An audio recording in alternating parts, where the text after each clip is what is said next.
Hello అండి, అందరికీ నమస్తే. Welcome to my channel. AP రాష్ట్ర వ్యాప్తంగా ఉన్నటువంటి ప్రజలకు ఈరోజు ఉదయం నుండి ఎవరైతే రేషన్ కార్డు కలిగి ఉన్నారో వారందరికీ కానుకలైతే ప్రజలకు ఇవ్వబోతున్నారు. అయితే మనకు ప్రభుత్వం ఇచ్చే కానుకలు ఏంటి అనేది మనం ఈ వీడియోలో పూర్తి వివరాలైతే మనం ఇప్పుడు తెలుసుకుందాము. నేను కూడా ఈ కానుకలైతే ఉన్నాను. మీరైతే తీసుకున్నారా లేదా అని చెప్పి కామెంట్ అయితే చేయండి. ఇకపోతే మనం ఈ వీడియోలో పూర్తి వివరాలు తెలుసుకోవాలి అంటే ఈ వీడియోని ఎక్కడ స్కిప్ చేయకుండా అయితే చూడండి.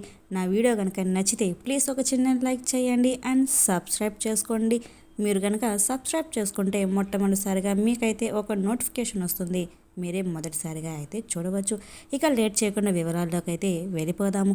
ఏపీ రాష్ట్ర వ్యాప్తంగా ఉన్నటువంటి ప్రజలకు ప్రతి నెల ప్రభుత్వము రేషన్ అనేది ఇస్తూనే ఉంది. అయితే ఈ రేషన్కు సంబంధించి ఒక అప్డేట్ అయితే రావడం అయితే జరిగింది.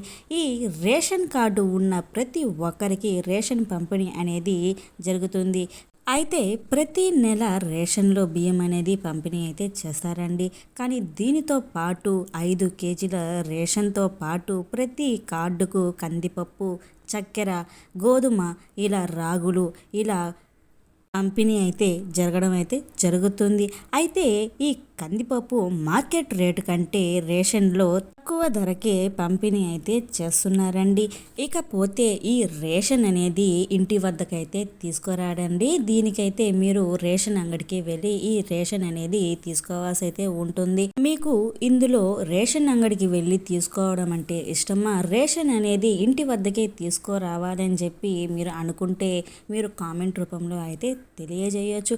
ఇకపోతే ఎవరైతే కొత్తగా రేషన్ కార్డ్కి అప్లై చేసుకోవాలి కనుక అనుకుంటున్నారో ఈ డిసెంబర్ నెల నుండి అయితే మీకైతే అప్లికేషన్ అనేది విడుదలైతే చేస్తారండి. దీనికి అప్లికేషన్ అనేది విడుదలైతే చేశారండి. ఇది అప్లై ఎప్పుడు చేసుకోవాలనేది అప్డేట్ వచ్చినప్పుడు నేను మీకు వీడియో రూపంలో అయితే నేనైతే తెలియజేస్తాను. ఓకేనా అండి. ఈ రేషన్ అనేది మీరు తప్పకుండా అయితే తీసుకోవాలండి. ఇలా తీసుకోకుండా ఉంటే మీ రేషన్ కార్డు అనేది రద్దు చేయడం అయితే జరుగుతుంది. మీరు ఈ రేషన్ అమ్మడం కానీ కొనడం కానీ చేస్తే మీకు ఈ రేషన్ అనేది రద్దు అయితే ఖచ్చితంగా అయితే చేసేస్తారు. ఓకేనా అండి. ఇకపోతే పాత రేషన్ కార్డులు తొలగించి కొత్త రేషన్ కార్డులు అనేది ఇవ్వడం అయితే జరుగుతుంది. అది కూడా మార్పులు చేర్పులు ఏమైనా చేసుకోవాలంటే తప్పకుండా అయితే చేసుకోవచ్చు. ఓకేనా అండి. నా వీడియో కనుక నచ్చితే ప్లీజ్ ఒక చిన్న లైక్ చేయండి అండ్ సబ్స్క్రైబ్ చేసుకోండి. Thank you for watching. Thank you so much.